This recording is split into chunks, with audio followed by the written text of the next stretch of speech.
El derecho no es lo que dicen los jueces.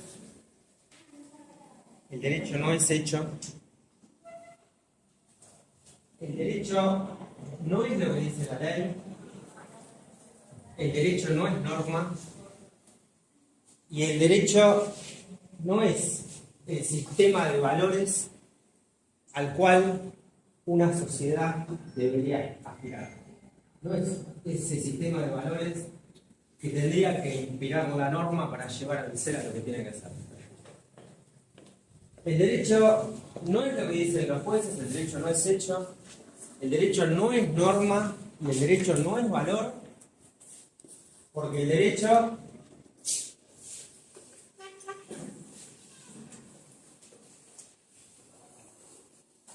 es hecho, es norma y es valor al mismo tiempo. Tiene que haber necesariamente un sistema de valores que impregne a la norma, que le dé un contenido valorativo a esa norma, y tiene que haber una norma, un sistema de reglas claras a las cuales los seres humanos tenemos que adecuar nuestras conductas para tratar de llevar al ser la realidad a lo que tiene que ser. Obviamente que en el cielo empírico de Platón, en un mundo ideal, las normas reflejan absolutamente el sistema de valores y en la praxis la gente cumple a pie juntillas esas normas, de manera que si estuviéramos en el cielo empírico de Platón, no habría un universo valorativo, un universo normativo y un universo de la praxis. ¿Por qué? Porque esos tres universos coincidirían. La norma reflejaría el 100% del sistema de valores y la gente en un 100% cumpliría absolutamente con esas normas. ¿Qué pasa? En la realidad, como no vivimos en el cielo empírico de Platón, vivimos en un mundo que dista infinitamente de ser un mundo ideal, hay una diferencia entre lo que pasa en la realidad y lo que dicen las leyes y lo que deberían de ser las leyes. Obviamente, cuando nosotros lo analizamos desde el punto de vista del derecho penal, vemos que generalmente la dogmática tiende a poner el acento en el estudio de la norma, en el estudio de la ley. Vemos que la política criminal tiende a poner el acento en el universo axiológico y que la criminología tiende a poner el acento en la praxis, en la realidad. Carnelutti le gustaba hacer una metáfora que es muy ilustrativa, es una metáfora, pero muy ilustrativa. Él decía que el sistema jurídico era algo parecido a esas estructuras de madera que usan los arquitectos, los albañiles cuando levantan los edificios. La estructura de madera es necesaria mientras se está construyendo el edificio. Pero una vez, lógicamente, que el edificio está terminado, esa estructura se descarta. De manera que cuando estemos del otro lado de la raya, esa estructura de madera, que es el sistema jurídico, no va a ser necesaria. Pero mientras estemos de este lado de la raya, es imprescindible. ¿Por qué es imprescindible esa estructura de madera, para usar la metáfora de Carnelutti? ¿Por qué es necesario el derecho? ¿Por qué sin derecho no habría ninguna acción humana posible? Como decía Sebastián Soler en un libro genial, que creo que lo he traído, pero ahora ya no lo veo. Se llama Las palabras de la ley. ¿Por qué no hay acción humana posible sin cálculo jurídico? ¿O por qué el derecho es tan esencial? Esto sobre todo para los que dicen que los abogados no servimos para nada, ¿no? ¿Por qué el derecho es tan esencial como el aire respirable? Como decía Carlos Santiago Bonino, un gran jurista argentino que escribió ese librito magnífico que se llama Un país al margen de la ley. Cualquier coincidencia con la realidad es pura casualidad. ¿Por qué el derecho es tan esencial como el aire respirable? Porque la convivencia de los seres humanos en una sociedad exige, como decía Guillermo Borda, la vigencia inexcusable de un sistema de reglas claras a las cuales tenemos que atender nuestras conductas. Porque si no, la vida sería imposible y reinaría el caos. El sistema jurídico, o la norma, ahí lo veo a Lama que está haciendo unas caras tremendas, porque encima es profesor de filosofía y seguramente que cuando hagamos un break me va a empezar a discutir. Profesor Buján, por favor, es muy difícil no hablar después. Esto es como en los exámenes, cuando viene uno que preparó mucho el examen y después uno tiene que hablar atrás, es muy difícil. Siempre uno prefiere hablar después del mal alumno, no del buen alumno. Así que bueno, el profesor Buján me va a hacer, me pone en una situación incómoda, es muy difícil de hablar después de él. Al margen, ¿por qué el derecho es tan esencial como ley respirable? Porque la función más elemental del sistema jurídico, la función primaria del sistema jurídico, es poder lograr esa seguridad jurídica. Esa seguridad jurídica sin la cual la vida en sociedad sería imposible. ¿Por qué? Porque no vivimos ni solos ni aislados a la manera de Robinson Crusoe en una isla, y entonces tenemos la imperiosa necesidad de saber cuáles son las reglas del juego. El ser humano, antes de realizar una de sus funciones más eminentes, que es la tarea creadora del hombre, antes de crear cosas, antes de hacer aparecer las cosas y trasladarlas del mundo de la posibilidad al mundo de la realidad, es decir, el carpintero, antes de haber hecho esta mesa, el dueño de la fábrica de sillas, antes de hacer esta silla, el constructor que levantó este colegio de abogados, antes de hacerlo en algún momento lo pensó.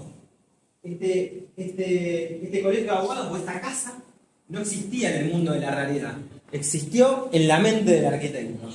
Y de alguna forma la trasladó de ese mundo de la posibilidad al mundo del ser, de la realidad. Pero para poder trasladar las cosas de ese universo del pensamiento al mundo de la realidad, necesariamente ese arquitecto tuvo que calcular mínimamente, no solo qué es lo que iba a hacer él y cómo se iban a comportar los elementos de la naturaleza, sino mínimamente cómo se iban a comportar los demás. Porque yo no voy a construir una casa si estoy seguro que cuando termino de hacerla va a venir el vecino y me la va a usurpar, o me la va a dinamitar, o me la va a romper. Entonces, yo no voy a ir a cobrar el sueldo del cajero automático si estoy seguro que en la esquina me está esperando una banda de delincuentes para robarme la plata del cajero. Yo no voy a comprar ni vender si estoy seguro que cuando compre o venda me van a estafar. No me voy a ni siquiera a casar si estoy seguro que en la noche de la luna de miel mi mujer se va a ir con otra persona. Es decir, antes de actuar, el ser humano necesariamente calcula mínimamente cómo se van a comportar los demás. Y en ese tercer cálculo de previsibilidad, es donde interviene el sistema jurídico. ¿Para qué sirve? La función primaria. Dije que había dos funciones. Una es la más elemental, la más primaria, la más inmediata. Hace posibles ese tercer cálculo de previsibilidad. Hace posible la previsión del futuro comportamiento de nuestros semejantes. ¿Cómo? Bueno, a través de un sistema de normas, de previsiones. Decimos, en teoría, que el derecho penal protege subsidiariamente los bienes jurídicos más importantes frente a los ataques más intolerables, o las prestaciones públicas imprescindibles, el robo, la propiedad, la libertad, los bienes jurídicos más importantes frente a esos ataques muy intolerables, los robos, los homicidios, los abusos sexuales. ¿Cómo hace? Bueno, cuando ve que hay una conducta que lesiona o que pone en peligro un bien jurídico fundamental, a esa conducta la va a llamar delito y después le va a asociar una pena. Bueno, pero esta es la función primaria del sistema jurídico. Es decir, hacer previsibles las conductas de los demás, garantizar la seguridad jurídica. Seguridad jurídica sin la cual la vida en sociedad, la coexistencia entre las personas sería imposible. Y fíjense, un dato que no es menor, que a menor previsibilidad, si yo menos puedo prever qué es lo que van a hacer nuestros semejantes, menos desenvolvimiento, menos desarrollo, menos desenvolvimiento social, menos progreso. Las sociedades tienden a paralizarse. Cuando la sociedad logra un grado de seguridad jurídica mucho más grande, esa sociedad empieza a evolucionar, a progresar, a desarrollarse. Es matemática, mayor seguridad jurídica, mayor progreso, mayor desarrollo. A menor seguridad jurídica, la sociedad tiende a estancarse. Miren lo que está pasando ahora en Rosario, y miremos lo que pasa en los países, entre comillas, del primer mundo, donde hay mayor seguridad jurídica, y esas sociedades tienden a crecer de una manera mucho más exponencial que aquellas otras en donde no hay ningún tipo de seguridad. Entonces, si la seguridad jurídica es muchísima, si yo tengo casi la certeza de cómo se van a comportar los demás, voy a empezar a tener actividad en esa sociedad. Cuando esa seguridad jurídica sea más chica, pasado un punto mínimo, más allá del cual directamente no sería ni posible imaginarse una acción humana, directamente esa sociedad tiende a paralizarse. Esta es, por lo tanto, la función más elemental del sistema jurídico. Vamos a dejar las preguntas, damas, porque me están mirando cada vez con peores caras. Pero hay una segunda función, que es mucho más eminente y es la más importante. O es tan importante como la primera, porque caramba que es importante esta primera, porque si no, no habría acción humana posible. Necesitamos previsibilidad para que haya acciones humanas. Ahora, con la previsibilidad no alcanza. ¿Por qué? Porque previsibilidad hay también en un campo de concentración. Previsibilidad hay en el sistema interno de reglas de convivencia de una banda de delincuentes. Nosotros necesitamos que esa previsibilidad, que ese sistema de reglas, que ese armazón de madera del que nos hablaba Carmeluti, que tiene que sostener el edificio, sostenga un edificio digno. Que nuestra sociedad sirva para algo bueno, sirva para hacer felices a la mayoría de las personas que viven en esa sociedad. Y ahí es donde entra ese sistema de valores. De acuerdo con el sistema de valores que impregnen la norma que yo decida utilizar en una sociedad, va a ser la sociedad que se va a formar.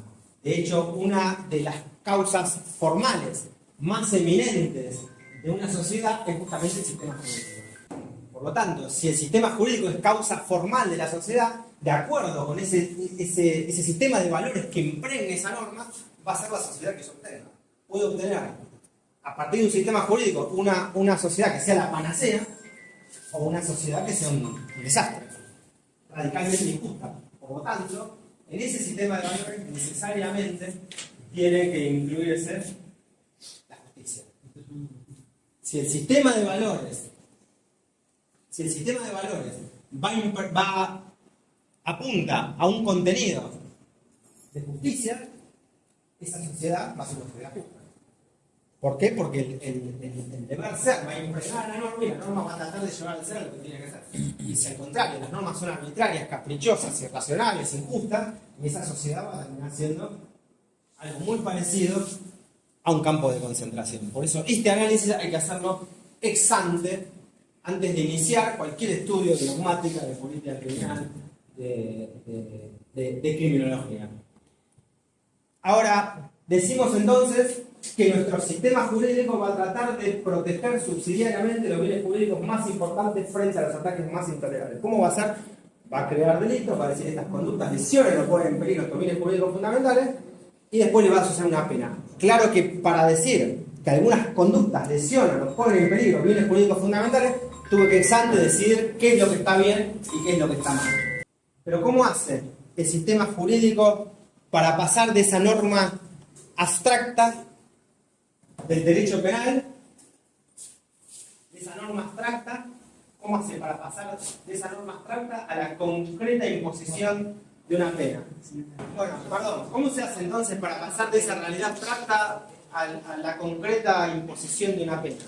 ¿Cómo hace el derecho penal para pasar de abstracto a lo concreto? Como decía Benjamin, el derecho penal al delincuente no le toca ni un solo pelo. Necesitamos un camino, un puente de plata entre esa norma abstracta y la realidad concreta que es el derecho penal. Roxin, cuando analiza la teoría de la pena, justamente habla de tres momentos diferentes en la vida de la pena. Habla de un momento legislativo, un momento de determinación judicial de la pena y otra fase de ejecución, es decir, la pena amenazada en el momento legislativo, cuando todavía el delito ni siquiera se cometió, se confirma en su seriedad en el momento de la determinación judicial de la pena y después es ejecutada en la fase penitenciaria.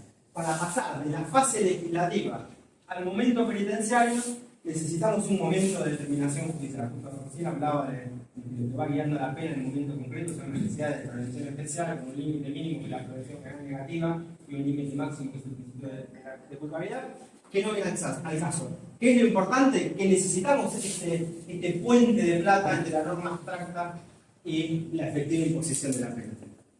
¿Cuál es ese puente de plata? Es el derecho penal. Es el sistema del procedimiento penal. ¿Para qué sirve el procedimiento penal? Justamente para lograr ese momento de determinación judicial de la pena. En la provincia de Buenos Aires, el procedimiento penal se puede resumir de una manera pero muy sencilla. Hay dos etapas que son fundamentales y hay otras dos etapas que pueden estar o pueden no estar. En realidad hay una que siempre está y hay otras tres que son eventuales. Todos los que están acá son abogados, entonces más o menos conocen estas cuatro. Hay muchos alumnos, bueno, conocen esas. Se las voy a decir, aunque la conozcan o no la conozcan. La primera etapa se llama investigación penal preparatoria o instrucción o sumario. La segunda fase es la fase de decisión, que es la fase de juicio. La tercera, que es una fase eventual, que es la fase de impugnación. Y la cuarta, que es la fase de ejecución. De manera que si lo aplicamos acá, tenemos investigación penal preparatoria, juicio, impugnación y ejecución. ¿Qué es, en muy resumidas cuentas, la fase de investigación penal preparatoria, o de sumario, o de instrucción? Bueno, es una fase, en teoría, estoy hablando desde acá, haciendo casi dogmática procesal, estoy hablando desde este universo, no importa lo que tiene que ser, y no importa lo que pasa en la realidad, estoy hablando desde este costado, lo que implica una visión parcializada, estoy haciendo teoría nada más. ¿Qué es en teoría esta investigación penal preparatoria? En teoría. ¿Qué es en teoría esa investigación penal preparatoria, sumario, instrucción? Es una etapa preprocesal en donde un magistrado, un fiscal, junta elementos de convicción para ver si tiene un caso para llevarlo a juicio. Es decir, como una bolsa, entonces va metiendo y dice, bueno, acá hay una denuncia, tengo este elemento de convicción, tengo esta prueba, entre comillas prueba, ahora vamos a ver por qué, tengo este dato, tengo esta pericia, lo va juntando todo. Y en algún momento dice, bueno, con esto acá tengo un caso para llevarlo a juicio. Si en algún momento se para y dice, tengo un caso para llevarlo a juicio, abre una fase intermedia, que está entre el juicio y la investigación penal preparatoria, que se llama etapa de crítica instructoria, en donde se controla la imputación que se viene haciendo durante la investigación penal preparatoria, sumario, construcción, y se dice, bueno, como tenemos un caso para llevarlo a juicio, vamos a correrle traslado de esto a la defensa, lo vamos a dejar que se oponga, y este es uno de los momentos esenciales del trabajo del defensor, y después de esto, un juez de garantía, que está durante toda esta fase, va a resolver si existe o no ese caso para ser ventilado en el juicio oral. ¿Qué pasa en el juicio oral? En el juicio oral se produce verdaderamente la prueba, garantizando la iluminación, la continuidad, la bilateralidad, la igualdad de armas, en el marco de una audiencia que es oral, que es pública, que es contradictoria, que es inmediata, que es continua. En realidad es por oposición a escritura. Continua quiere decir que el juicio oral empieza y termina sin solución de continuidad. Inmediación quiere decir que el juez y las partes están presentes cuando se produce la prueba. Cuando se produce la prueba. Por eso en el momento de la investigación penal preparatoria no hablo de prueba en sentido estricto. ¿Por qué? Porque esto ya lo ha analizado de manera harto detenida la doctrina contemporánea. Todos han escuchado hablar de los sistemas acusatorios, inquisitivos, mixtos. El sistema acusatorio es el debido proceso legal en términos constitucionales. El sistema inquisitivo es un indebido proceso legal. Algo parecido a un sistema acusatorio puro rigió en Grecia antigua y en Roma republicana. Algo parecido a un sistema inquisitivo rigió en Europa continental, desde el Bajo Medioevo. No existen estos sistemas en estado puros en los sistemas en la praxis, pero la doctrina ha analizado las características de cada uno de esos sistemas. Hablamos de los sistemas escritos, secretos, no contradictorios, cuando decimos que el proceso tiene rasgos inquisitivos. Y decimos que es oral, público y contradictorio cuando tiene rasgos acusatorios. Pero ¿cómo sabemos si estamos en realidad, porque en la praxis no existen estos estados puros, sino que hay sistemas mixtos con mayor o con menor predominio inquisitivo, como era la ley 3589 en la provincia de Buenos Aires, el viejo código Joffre, o el actual procedimiento, la ley 11922, con sus infinitas modificaciones. Me acuerdo que hasta los 25 30 años, ya cumplí 50, veníamos siempre estudiando cada una de las modificaciones que salían, las comentábamos, las analizábamos, a veces las publicaciones las hacíamos con el doctor Bujal, las mandábamos a la revista de legislación del derecho. A veces es imposible, hay tantas modificaciones encima de la ley 1192 que ya ni siquiera sé por qué número de modificación va.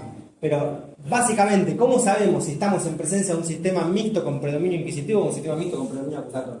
Lo fundamental en cualquier expediente judicial, sea civil, laboral, administrativo, de familia, del foro que se les ocurra, en todo expediente, como decía Masinski, hay dos momentos fundamentales.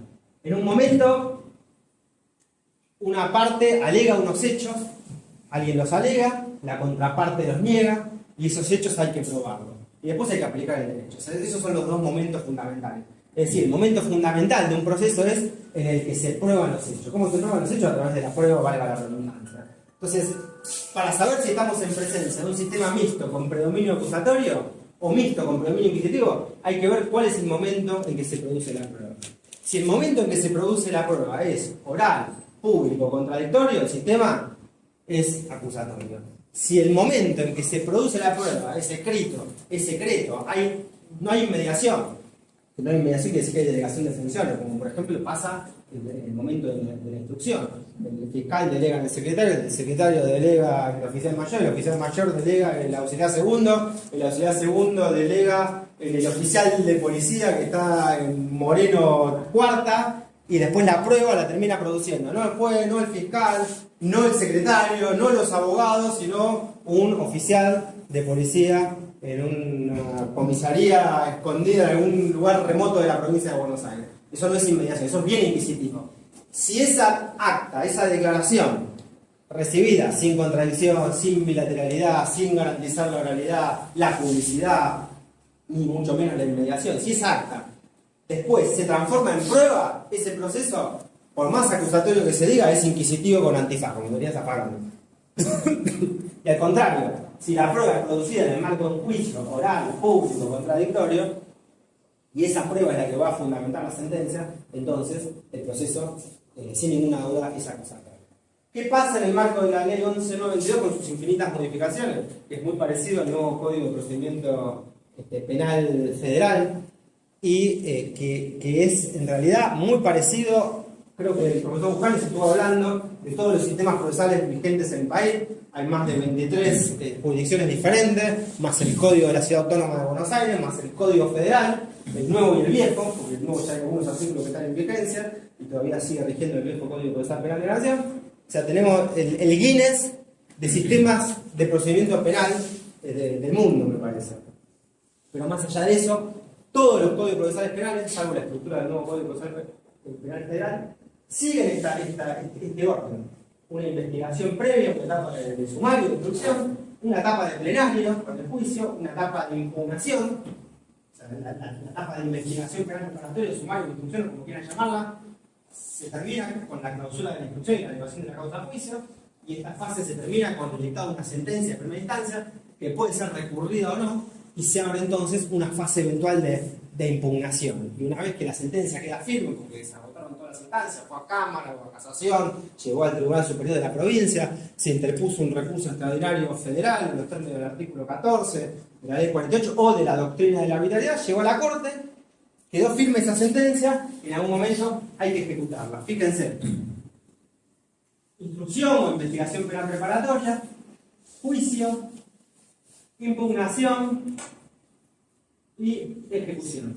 Si le agregamos un número a cada uno de esos que acabo de poner, tenemos 2, investigación penal preparatoria, 3, juicio, 4, impugnación y 5, ejecución. Estos son los libros de la ley 11922. Libro 2, investigación penal preparatoria, libro 3, juicio, libro 4, medios de impugnación y libro 5, ejecución. Si le agregamos un primer libro con disposiciones generales, tenemos los 5 libros del Código Procesal Penal de la Provincia de Buenos Aires.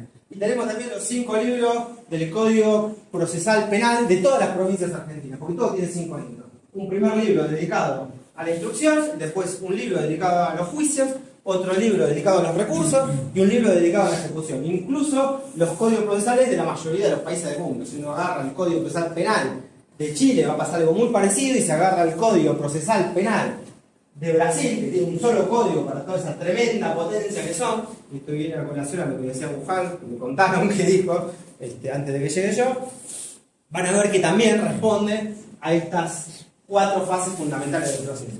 La inquérito corizal, que sería nuestra instrucción, la fase de plenario, que sería nuestro juicio, los recursos, y después el momento de ejecución. Ellos, en vez de tener en el libro primero las disposiciones generales, las ponen al final.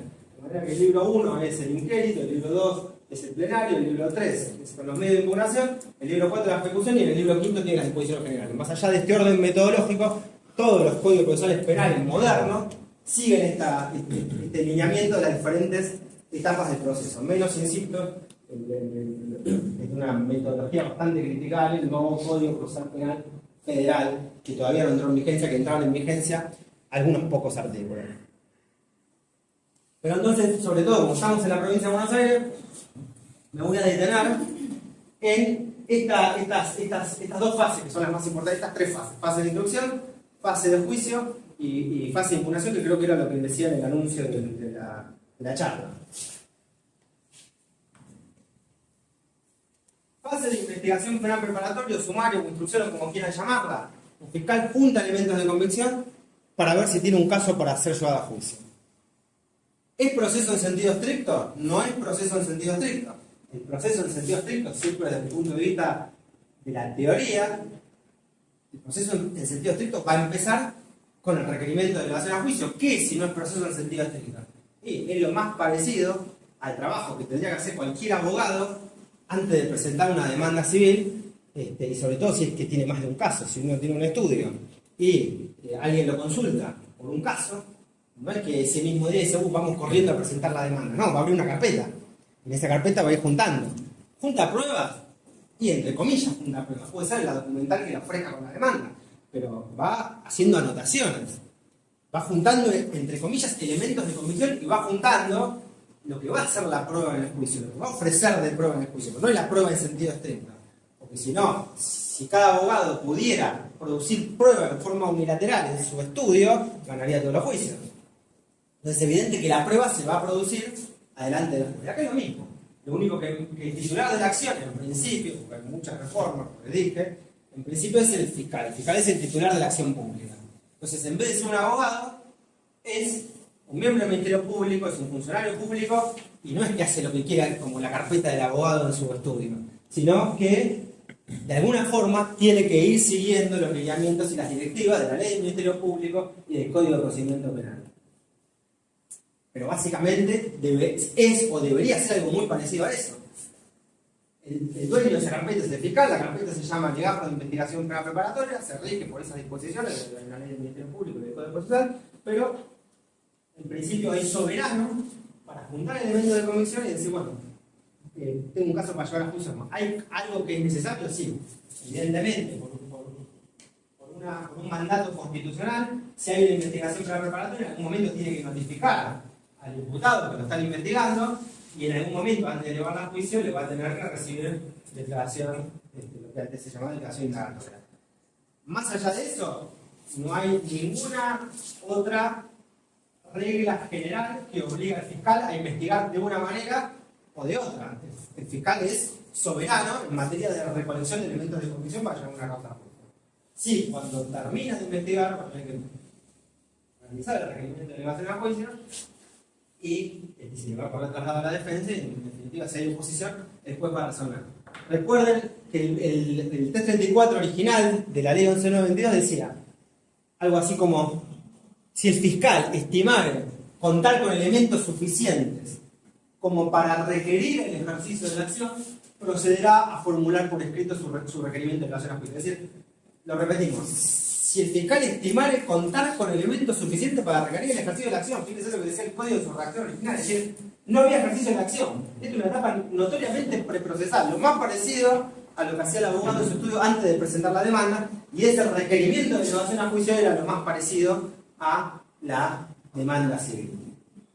Entonces, decimos fantástico, esta es una etapa que aparte, cuando uno analiza los sistemas procesales desde el punto de vista comparado, hay como una suerte de verdad manualística que encontramos en la mayoría de los tratados de derecho procesal, que dicen que, bueno, si bien el sistema acusatorio rigió en Grecia antigua, Roma republicana y el sistema inquisitivo en Europa continental durante el Bajo Medioevo, a partir del Código Criminal de Instrucción francés de 1808, se trata de buscar una fusión, una juxtaposición, o una solución de compromiso entre estos dos sistemas tan diferentes, porque el sistema inquisitivo pone el acento en la eficacia procesal, en el interés estatal por la represión del delito, el sistema acusatorio pone el acento en el interés individual por la libertad, y entonces en definitiva, si yo aumento mucho las garantías, en principio disminuye la eficacia, somos todos garantistas, nadie va preso. Si yo aumento mucho la eficacia, van todos presos, también el carcelero y el juez y el último que se trae la llave y quedan todos adentro y no queda sociedad directamente. Entonces no hay que caer, como decía Vélez Mariconde, en esa visión unilateral del derecho penal o procesal penal. Es decir, no hay que ver solamente las garantías o solamente la eficacia, sino que había que buscar un punto de equilibrio que la doctrina moderna trata de alcanzarlo a través de las legislaciones mixtas. Es decir, ¿cómo hacemos para fusionar, mezclar, justaponer dos sistemas tan disímiles y tan contradictorios? Imposible. Creamos dos fases. Una fase preparatoria e inquisitiva, más secreta, más escrita, menos contradictoria, y una fase de decisión que respete los principios del acusatorio. Que tampoco se dan en la praxis, como decíamos. En la praxis hay sistemas que tienen predominio acusatorio, predominio inquisitivo, y obviamente, si el sistema tiene predominio inquisitivo, ¿a qué fase le va a dar importancia? Ahí al sumario, como hacía la ley 3589 de la provincia de Buenos Aires. El sumario era todo. La confesión era la reina de las pruebas. Todo se producía durante la instrucción, investigaba de hecho el juez de instrucción, contaba elementos, pruebas, declaraciones testimoniales, mandaba a hacer pericia, allanaba, detenía, era muy improbable que empiece el procedimiento sin que estuviera el imputado detenido, la regla era la detención, y cuando ya estaba la causa preconfigurada a favor o en contra, sobre todo, y en la mayoría de los casos en contra del imputado, porque era medio esquizofrénico que el juez investigue y llevar adelante una investigación de 2 años y después diga, bueno, pues me equivoqué, ahora no lo voy a llevar a juicio. Vengo investigando mal, porque si no le hubiera... Máximes, teniendo en cuenta que en la mayoría de los casos, en un proceso inquisitivo, la regla es que el proceso no empiece si la persona no está detenida. Entonces, cuando el proceso es mixto con predominio inquisitivo, obviamente le va a dar más importancia al sumario y va a hacer todo. Típico caso, la ley del 1589. Cuando el proceso es mixto con predominio acusatorio, la fase central y fundamental va a ser el juicio con esta nota distintiva que es para saber si es inquisitivo con antifaz o es acusatorio, hay que ver dónde se produce la prueba. Si la prueba se produce en el marco de esta audiencia oral pública contradictoria, es acusatorio. Si la prueba se produce en esta fase de instrucción, el proceso va a ser más inquisitivo. Entonces, bárbaro. Desde el punto de vista de la teoría, recapitulando, una instrucción meramente preparatoria, que no es proceso en sentido estricto, que le va a dar pie al fiscal para decir, tengo una carpeta, tengo un caso, para llevarlo a juicio.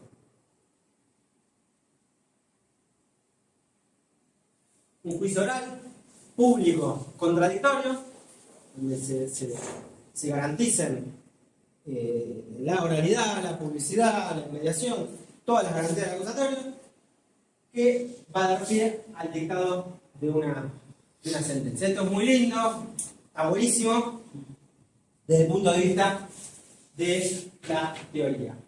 Entonces, ¿se produce prueba en la investigación penal preparatoria? No. La prueba se produce en el proceso. Si no, el proceso es inquisitivo con el titular.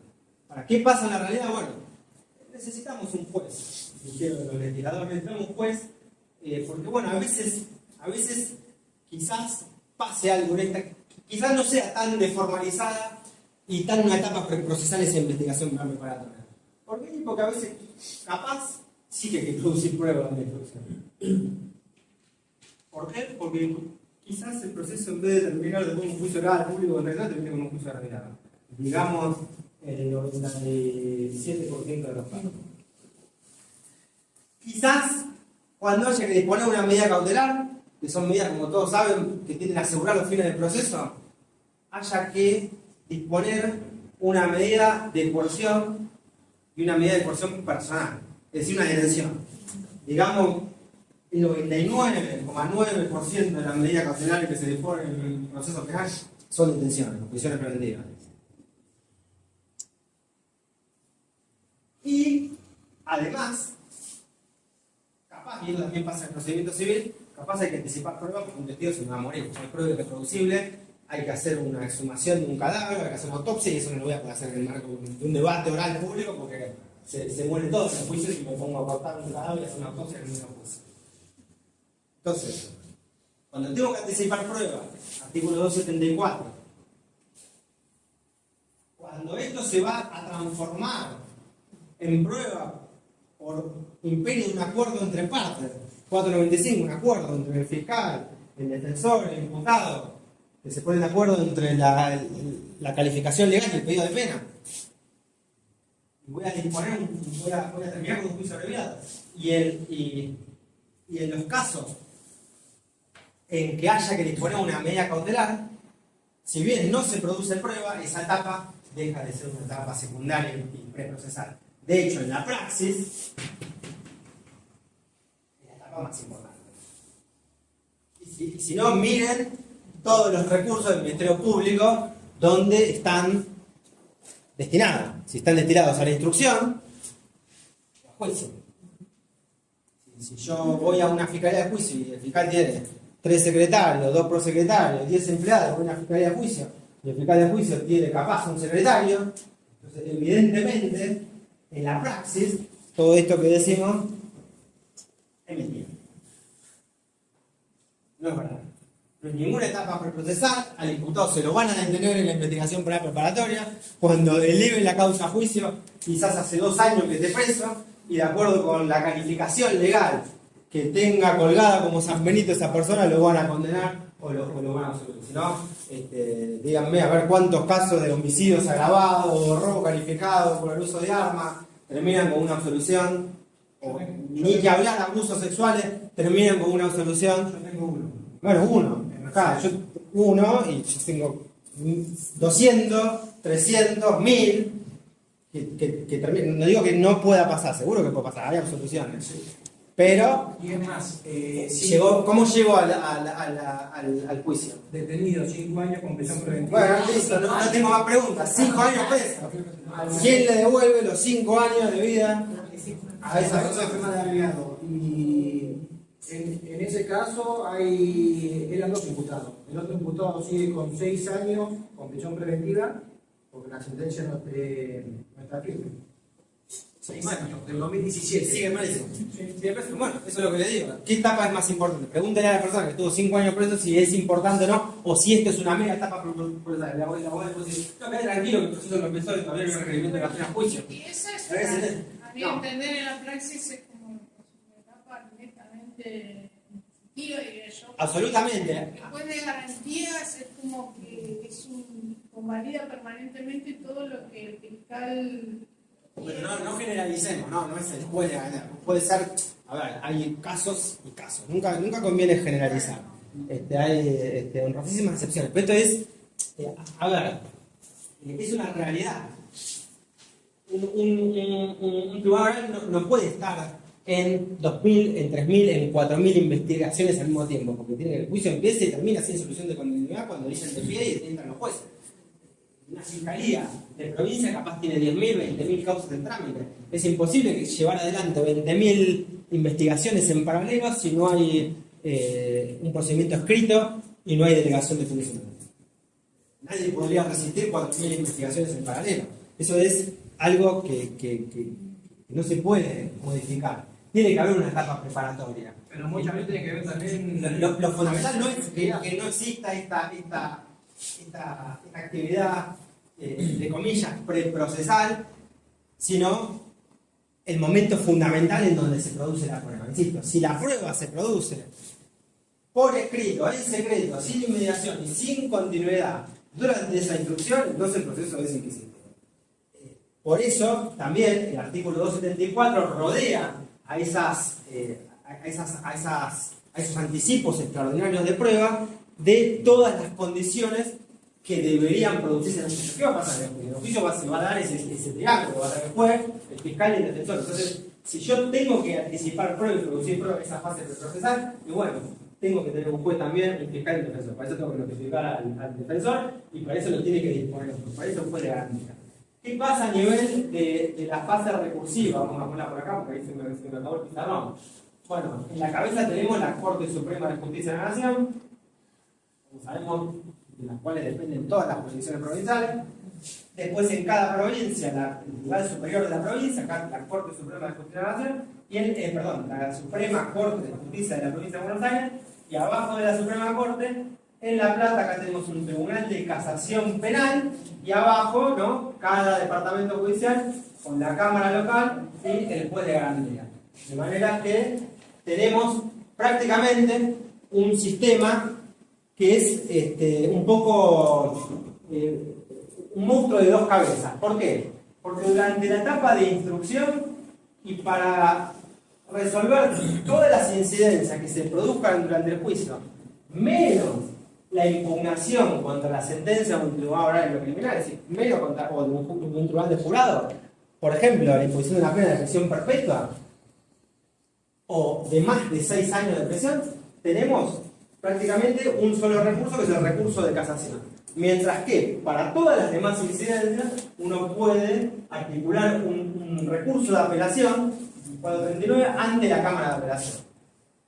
De manera que contra la decisión del juez de garantía puede haber un recurso de apelación, después puede llegar a haber un recurso de casación, después puede llegar a haber un recurso extraordinario provincial por inaplicabilidad de ley, nulidad de ley o inconstitucionalidad de ley, que son los recursos que surgen del artículo 161 y 168 de la Constitución de la provincia, y después contra la decisión del Superior Tribunal de Provincia todavía se puede articular un remedio extraordinario, el remedio extraordinario federal, que como todos saben surge del artículo 14 de la Ley 48, con la amplitud que ha hecho la Corte a través de su labor pretoriana a partir del año 1950 en adelante, que es como todos conocen, la doctrina de la arbitrariedad. Es decir, que las cuestiones federales no solamente surgirían del artículo 14 de la Ley 48, sino que hay toda una serie de supuestos de familias de casos en donde la Corte dice, bueno, estas cuestiones también son federales y también abren esta vía extraordinaria que es la del artículo 14 de la Ley 48. ¿Cuáles son los casos en donde la Corte Suprema dice que la sentencia es arbitraria? Ya Genaro Carrió, en el siglo pasado, los agrupó aproximadamente en 11, 12 o 13 grupos de familias de casos. Esto le voy a hacer una infidencia. No sé quiénes son abogados acá. Levanten la mano que son alumnos, son todos abogados. Bueno, hacer una infidencia no debería hacerla, pero bueno, vamos a ver, para que no haya tanta competencia. Pero yo siempre que analizo un caso, desde el primer momento, incluso antes de presentar una denuncia, o antes de presentarme la primera vez como defensor, tengo siempre en la mano, igual tampoco me voy a hacer canchero, no te hagas el canchero, hace 2 años que soy abogado porque trabajé 30 años en el Poder Judicial, ¿no? Desde hace 2 años, 3 años a esta parte, igual lo hacía cuando era fiscal, cada vez que hacía un recurso de apelación, siempre lo hacía con las hojitas, con este machete en la mano, que es el machete de Carrió, donde están todos los grupos de supuestos de familias de casos que pueden dar lugar a una cuestión federal. Entonces siempre voy marcando como un redondelito.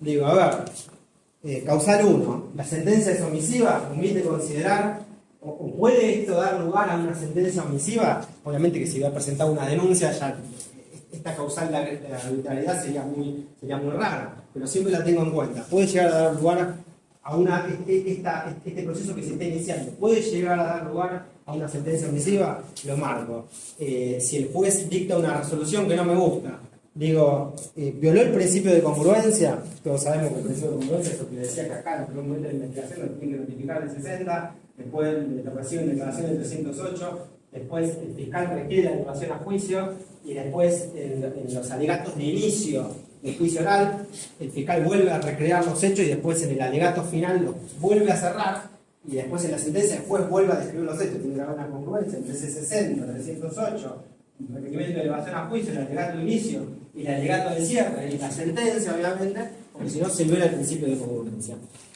Entonces me pregunto también, ¿viola el principio de congruencia?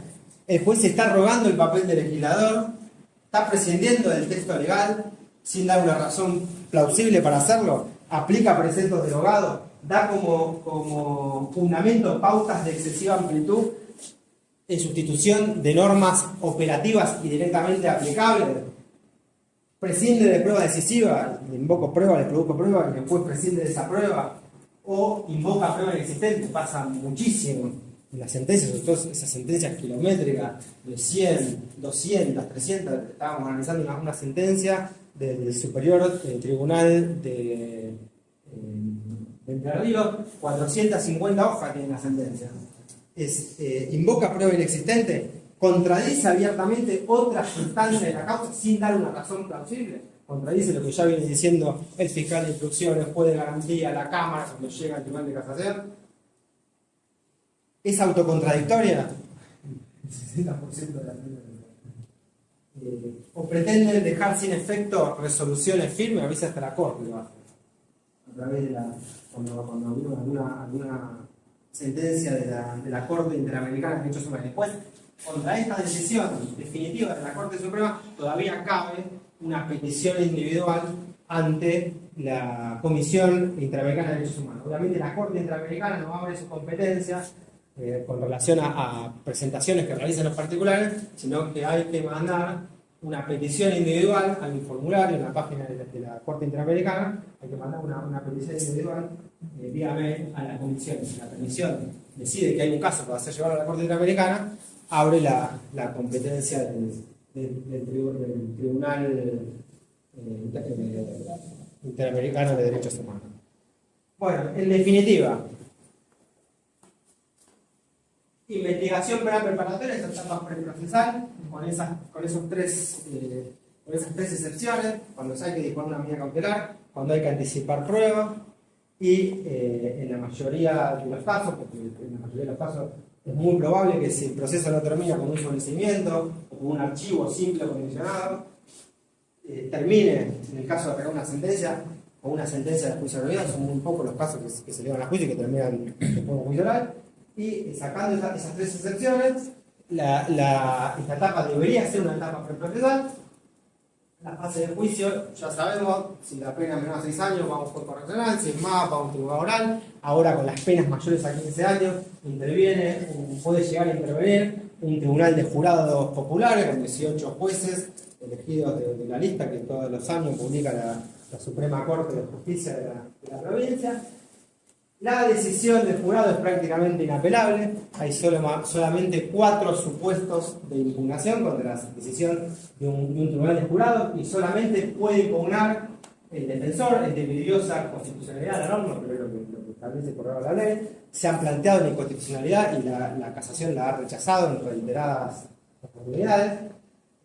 Solamente se puede recurrir el defensor cuando hubo un problema en la selección del jurado, o cuando los jueces en forma arbitraria denegaron medidas de prueba, o, por ejemplo, cuando hay una grosera arbitrariedad entre la prueba producida en la audiencia de debate y lo decidido por el tribunal de jurado, sacando esas excepciones que son muy limitadas y que están taxativamente previstas en la ley. Prácticamente la decisión del tribunal de jurado es inapelable y obviamente, contra la decisión sea del tribunal oral o la del jurado en estas excepciones que acabamos de mencionar, procede el recurso de casación. Contra la decisión del recurso de casación, tenemos los recursos que están también en materia civil ante la Suprema Corte de Justicia, inaplicabilidad de ley, inconstitucionalidad de ley y nulidad de ley. La puerta ancha para llegar a la Corte de la provincia, como todos sabemos, es la de inaplicabilidad de ley.